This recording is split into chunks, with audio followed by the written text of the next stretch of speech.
Bonsoir à tous, bienvenue dans Mehdi Investigation, votre émission de reportage et d'enquête au Maroc et dans le monde. Toute l'équipe de Mehdi Investigation se joint à moi pour vous souhaiter un joyeux Ramadan. Le Ramadan sera justement au cœur de l'un de nos reportages ce soir. Tout de suite, découvrons ensemble le sommaire de ce numéro. En France, plus de 3 millions de musulmans observent le jeûne pendant le Ramadan. Lors de ce mois sacré, les dépenses alimentaires des ménages sont en hausse. De quoi donner des idées aux commerçants et aux gérants de la grande distribution dans l'Hexagone, qui misent de plus en plus sur le business du Ramadan. De manière générale, le marché du halal en France est en pleine expansion. L'année dernière, il a réalisé un chiffre d'affaires en augmentation de 10% sur un an. Dans ce marché, une niche voit le jour, celle du halal de luxe. Objet de polémique mais aussi de convoitise, il touche bien sûr la gastronomie, la haute couture, les cosmétiques, le tourisme, jusqu'à des produits plus insolites comme le champagne halal ou le jambon halal.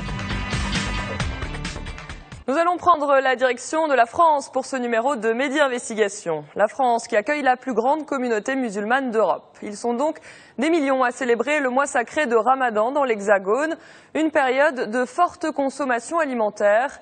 Les dépenses augmenteraient d'environ 30% dans les foyers de confession musulmane, atteignant les 350 millions d'euros. Une aubaine pour la grande distribution et autres commerces qui, depuis quelques années, développent de plus en plus le business du Ramadan. Parmi les produits qui connaissent un pic des ventes lors du mois de Ramadan, les feuilles de briques, les dattes, le lait fermenté ou encore les sodas. Mehdi Investigation a voulu enquêter sur les stratégies marketing des industriels et des distributeurs français pendant le mois sacré. Ramadan, un sacré business. C'est un reportage MPTN Prod pour Mehdi Investigation.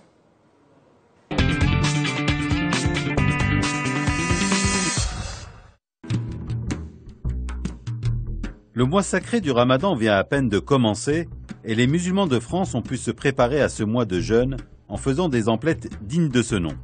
Cette période un peu spéciale dans le calendrier musulman est l'occasion d'une quête spirituelle, mais aussi un moyen de retrouver les membres de sa famille autour de dattes, de lait et d'une bonne soupe. Le Ramadan, c'est aussi une consommation des ménages qui explose. En France, par exemple, on consomme plus de viande, de soda et de gâteaux orientaux.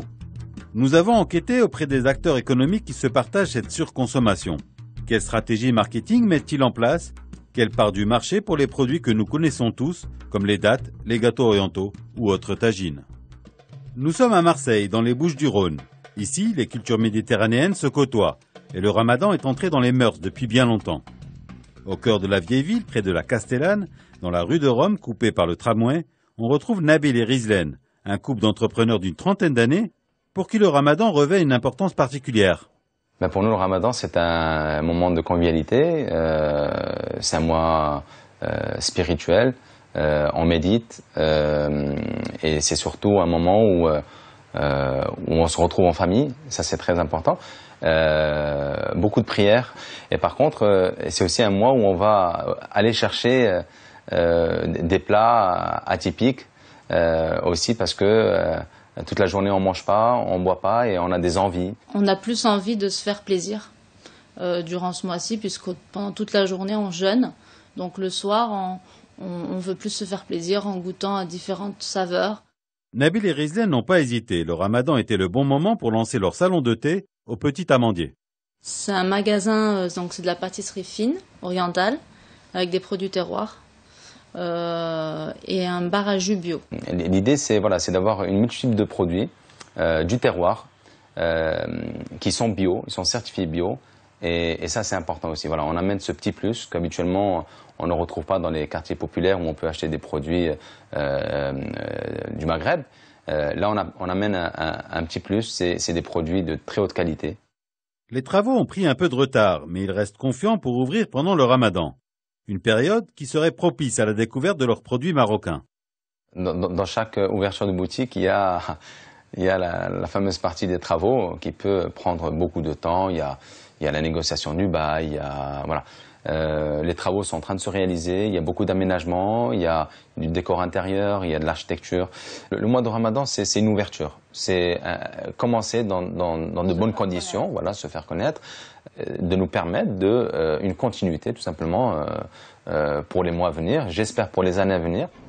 Nabil n'a pas le temps de chômer. Il va à la rencontre de l'un de ses fournisseurs d'huile d'argan, Faisal. Pour le ramadan, bien sûr, les gens ils ont tendance à revenir un peu produits des terroirs, donc du bled, on va dire, du pays. Donc on sent toujours un léger on va dire, une légère demande des produits marocains. Les gens ils reviennent souvent à la source et donc ça fait toujours plaisir.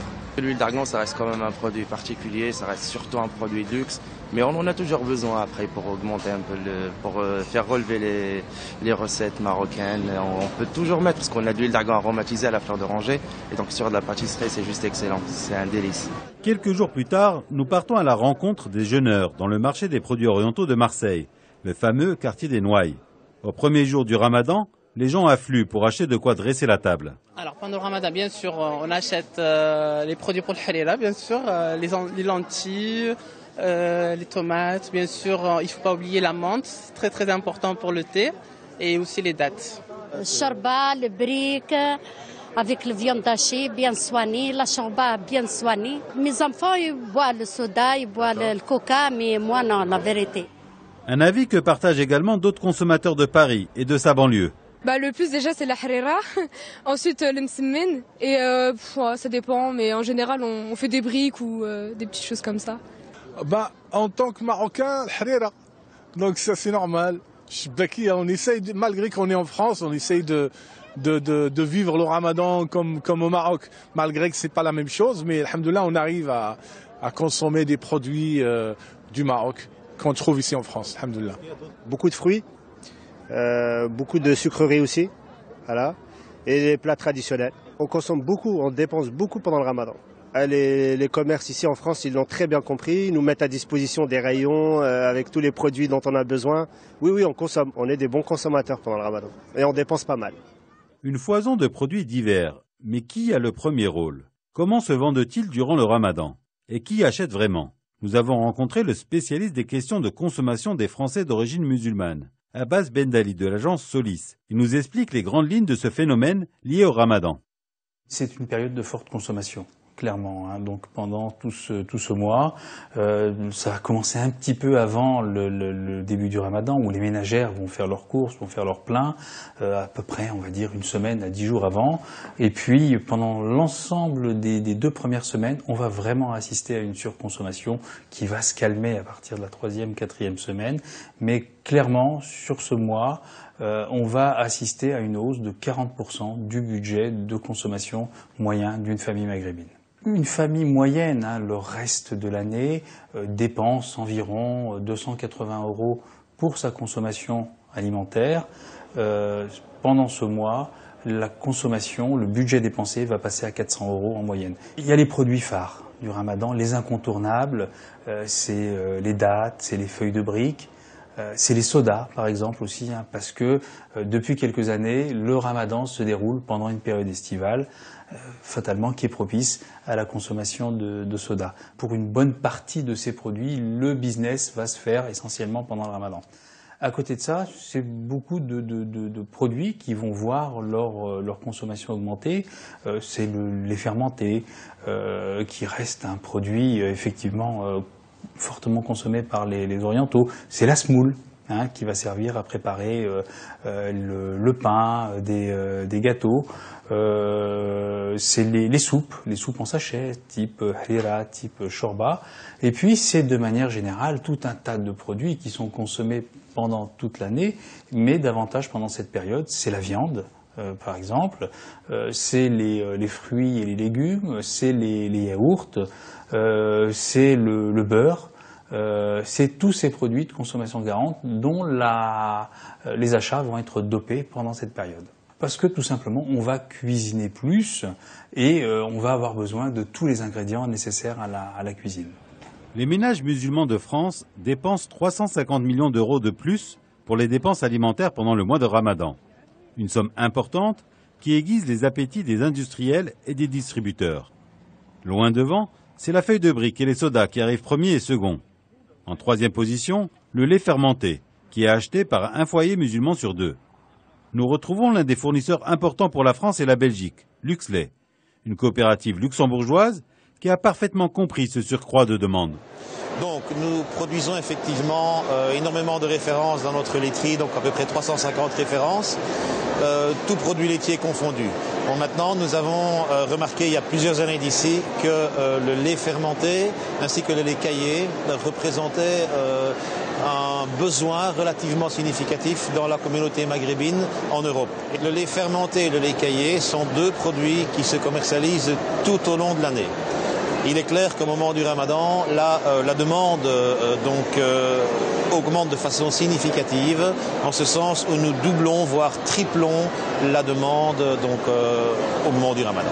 Donc sur la France, nous sommes aujourd'hui à plusieurs millions de litres. Alors là, nous avons une production qui est exclusivement dédiée donc à ce produit. Donc nous devons ralentir effectivement certaines références et là nous donnons une priorité donc à la production de lait fermenté et de lait caillé. Donc ça représente aujourd'hui à peu près 10% de notre production totale. C'est un produit que nous voulons effectivement promouvoir au maximum donc sur le territoire français. Accompagnant parfaitement le lait fermenté, le ben raïb et autres produits lactés, le produit phare du Ramadan reste la date. Depuis quelques années, certains se sont même spécialisés dans la diversification de la date. Badis Renissa, ingénieur dans le pétrole, a saisi l'opportunité de se lancer dans le marché de la date fourrée. Il nous explique comment lui est venue l'idée.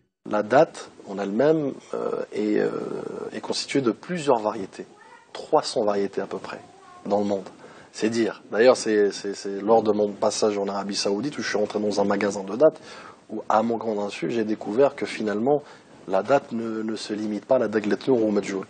On a travaillé avec un laboratoire culinaire, on a sélectionné des oasis, notamment la principale dans laquelle on cultive, elle se situe en Arabie Saoudite, la partie est.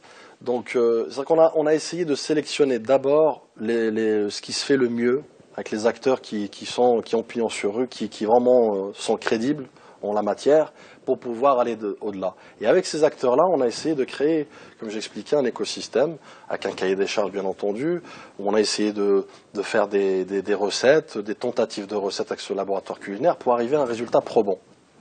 On opère justement au dénoyautage, au fourrage. Le fourrage, là aussi, par exemple, pour la marque Jawal haut de gamme, on est sur des produits à grande valeur ajoutée, des produits nobles, notamment sur la pistache qui provient d'Iran, vous avez la noisette de Turquie, voilà. Et le marché de la date française présente des particularités insoupçonnées.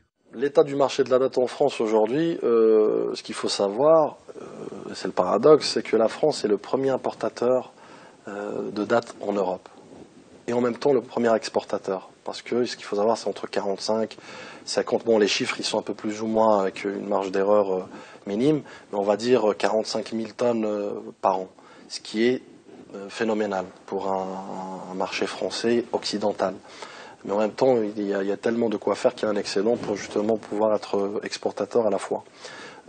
Ceci étant, c'est peut-être bon signe pour le marché de la date, mais en même temps, c'est on va dire, réducteur dans le sens où cette manne, ce volume qui vient se déverser sur le marché français, malheureusement pour la plupart, c'est de la marchandise qui est hors usage. On a fait une étude justement sur la Deglet Nour, le produit du moins faussé auquel on n'a pas respecté cette chaîne de logistique, cette chaîne de froid, ou qui a été stocké pendant quelques années déjà en France dans des stocks.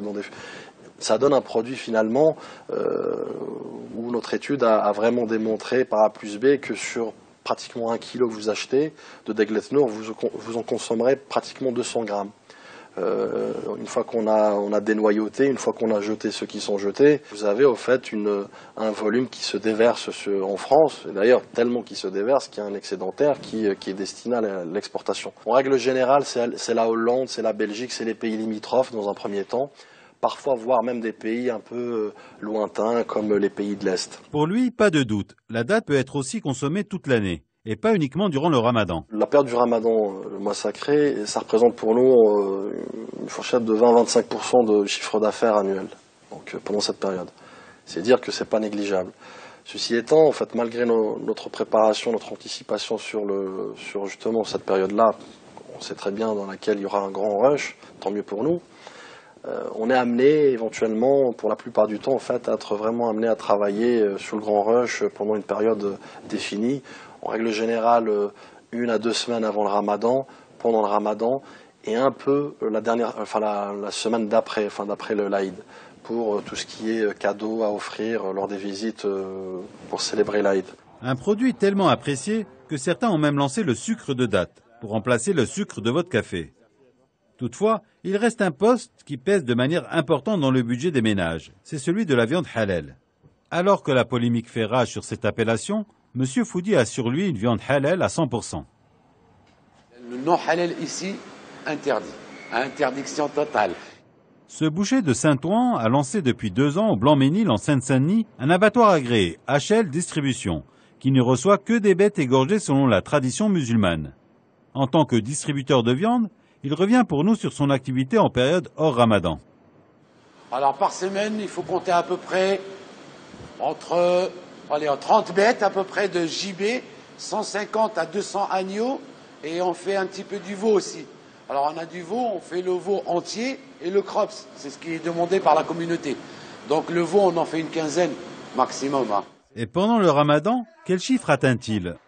C'est le chiffre que je viens de vous donner, multiplié par 2 pendant 2 semaines, pendant une semaine. En vérité, le boucher, lui, il va travailler 3-4 jours à fond. Il va dépasser les limites. Mais après, il va rien faire. C'est ça, c'est difficile après.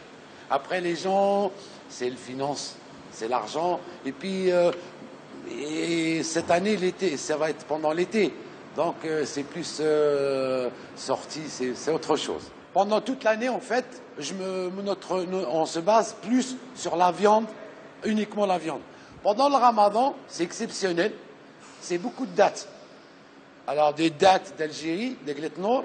On fait aussi beaucoup de limonade, et ça, c'est encore beaucoup plus que les dattes, hein, concrètement. Du Selecto, Hamoud, Miranda, Poms, tous ces produits-là, ça part. Et ça, par contre, c'est tout le mois du Ramadan. Différence de la viande. On consomme plus, et surtout là, c'est l'été, donc ils vont beaucoup plus boire, on aura plus soif. Hamza Hassani dirige Halal Qualité. Il a longtemps donné la certification halal à ses confrères et connaît ainsi parfaitement le déroulement de la filière de la viande halal. Au début, déjà il faut trouver les abattoirs qui acceptent l'abattage, ce qu'on appelle rituel, le vrai halal. Alors nous, on fait appel à un organisme qui nous certifie la viande, qui est un organisme qui est très connu sur l'île de France, qui s'appelle Al-Shahada. Il tamponne la bête sur plusieurs parties. Pour la simple raison, quand on fait la découpe, hein, parce que là, pour décharger ça à un boucher, ça va être très lourd, ça pèse 130 kg. Donc on découpe la cuisse et on sépare. Mais en séparant cette arrière-là, on aura l'estampille sur la cuisse, sur tous les éléments. Le préparateur de commande, il va sortir des arrières qui vont passer en désossage. Tout de suite, hein. Là il va sortir ça pour le désossage. Voilà, il sort par les rails. Il va partir directement en salle de découpe. Parce qu'il va commencer le désossage. Il désosse, il met la viande en sous-vide. Après, nous, avant tout, quand on fait rentrer les bêtes, on crée un lot. Il faut créer un lot. On a un agrément qui est délivré par le service d'hygiène, avec un logo tel que celui-là. FR93, c'est le logo de notre entrepôt de désossage qui nous permet de respecter la réglementation. Hamza envoie ses plus grosses commandes vers les boucheries et se charge lui-même des livraisons d'une clientèle plus particulière, celle des restaurants. Je charge et après je suis mis commande. Je charge et ou je pars livrer moi-même, ou le chauffeur livreur, il va prendre la viande, il va livrer. Je lui donne les bons de livraison, la peser, il charge, il part livrer. Pourquoi une telle domination de la boucherie musulmane? Monsieur Foudi a sa petite idée. C'est la nostalgie. C'est la nostalgie. La nostalgie, c'est pour revenir aux sources. Et quand on ne peut pas revenir aux sources dans un pays qui n'est pas le nôtre, on fait comme. Alors on prendra beaucoup de dattes, on vendra beaucoup de lait, du lait fermenté aussi, beaucoup de guézouz, et tout ça, ça fait partie du Ramadan. Ma première boucherie que mon père tenait, il n'y avait que de la boucherie, l'alimentation n'existait pas. Et après, la communauté marocaine, Shlouh, et c'est eux qui ont ramené ça en fait. la communauté shlouh. Ils font la boucherie et ils font du thé, de ceci, de cela, et ça a commencé. Aujourd'hui, c'est à la mode. Mais comment se répartit le marché de la consommation pendant le ramadan? Abbas Bendali nous donne quelques clés de ce marché. Alors, pendant cette période de ramadan, en fait, elle a deux points, enfin deux canaux par lesquels elle va s'approvisionner. Donc effectivement, j'évoquais la grande distribution qui a parfaitement compris la manne que représentaient ces consommateurs. Donc effectivement, elle essaie de les attirer. Et on a le commerce traditionnel qui résiste particulièrement bien à la grande distribution. Alors commerce traditionnel, c'est les boucheries musulmanes, les épiceries orientales, les marchés qui redoublent de fréquentation pendant cette période. Voilà, donc l'idée pour le consommateur, donc autant la grande distribution, on peut l'attirer à travers des prix, des offres, et puis quelque part c'est un commerce qui fréquente pour tous ces achats, mais c'est aussi le plaisir pendant cette période pour ces consommateurs de fréquenter, on va dire, des commerces du cru, comme les boucheries musulmanes, les épiceries orientales. Donc tout dépend du produit. Donc on va avoir par exemple un produit comme la viande, clairement c'est l'apanage des boucheries musulmanes. Donc 90-95% de la viande qui est vendue aujourd'hui, de la viande halal, passe par le réseau traditionnel, les boucheries musulmanes. En revanche, les grandes surfaces, par exemple, elles vont capter les produits manufacturés du type charcuterie, tout ce qui est à poids fixe, emballé, charcuterie, plats cuisinés, sur d'autres produits, par exemple, si je prends la semoule ou le couscous, ça se partage à peu près 50-50, on va dire, entre les deux types de commerce. Nous avons cherché à entrer en contact avec des grandes marques de la distribution. Carrefour, par exemple, a refusé de communiquer sur ce marché, comme si l'on était gêné de parler de marché musulman en France. Il faut dire que les supermarchés ont fait des efforts pour faire entrer le mot Ramadan dans leur catalogue, là où ils parlaient encore de saveurs d'Orient il y a quelques années. Un changement qui est très récent. Je dirais depuis une dizaine d'années environ, où on a vu les premières offres dans les points de vente, dans les grandes surfaces, et puis progressivement ces offres relayées par des catalogues, des prospectus, et il y a une espèce de dynamique qui est enclenchée. Donc aujourd'hui, la plupart des grandes enseignes proposent un catalogue pour le Ramadan, et ce qu'on note en fait, la dynamique, c'est que ce catalogue, il s'étoffe de plus en plus au fur et à mesure du temps. Donc aujourd'hui, on arrive à des catalogues de 10, 16 pages. Voilà, on était parti de quelques pages, quelque part, d'un petit leaflet il y a une dizaine d'années. Des différenciations de consommateurs qui gênent en France, là où d'autres pays ont plus de latitude. Il n'est pas rare aux États-Unis de ne s'adresser qu'à une tranche ethnique de la population. En France, le marketing ethnique bute sur la sacro-sainte égalité du citoyen qui ne veut pas les différencier entre eux. Le directeur général d'Oumma.com, Zoher Amri, suit de près cette question du marketing ethnique. Il nous en explique la raison. Le marketing ethnique, ce sont justement les techniques marketing qui vont viser à capter, à cibler une communauté ethnique. Donc, elle peut être large, comme la communauté musulmane, ou elle peut être plus petite, plus encadrée, comme par exemple la population d'origine africaine ou d'origine maghrébine. On va dire que les anglo-saxons sont plus pragmatiques. Donc ils ont fait du marketing ethnique bien avant nous. Et contrairement à la France, on a toujours cette suspicion par rapport alors, il y a cette suspicion par rapport, par exemple, à la religion. Et puis, au niveau légal, au niveau des règlements, en fait, au niveau légal, on n'a pas le droit de raisonner en ethnie, en groupe ethnique, etc. Qu'en France, voilà, on met en avant la laïcité. En Angleterre, c'est plutôt les communautés qui, en Angleterre ou aux États-Unis, d'ailleurs dans les pays anglo-saxons, c'est des communautés qui cohabitent entre eux. Donc voilà, ça facilite derrière en fait. Un marketing qui va loin pour toucher cette clientèle musulmane, notamment sur Internet. Là, ils vont faire du marketing ethnique grâce à de la bannière, grâce à du lien sponsorisé, grâce à du spot TV pub, à de l'habillage de l'ensemble de nos supports. Elle s'adresse à la communauté via des médias comme les nôtres aujourd'hui.